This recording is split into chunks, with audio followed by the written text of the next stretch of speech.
Now there's two notes in between G and C, so you have to play it a little bit differently.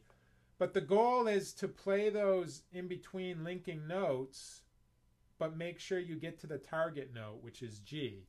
Now, this isn't a way to play for the rest of your life, but this is a way to get from triads to kind of open up you to other possibilities. So I'm not saying this method you'll be playing this way for 30 years from now, but this will open up your mind to going from triads to playing with those in-between notes in a pretty quick way.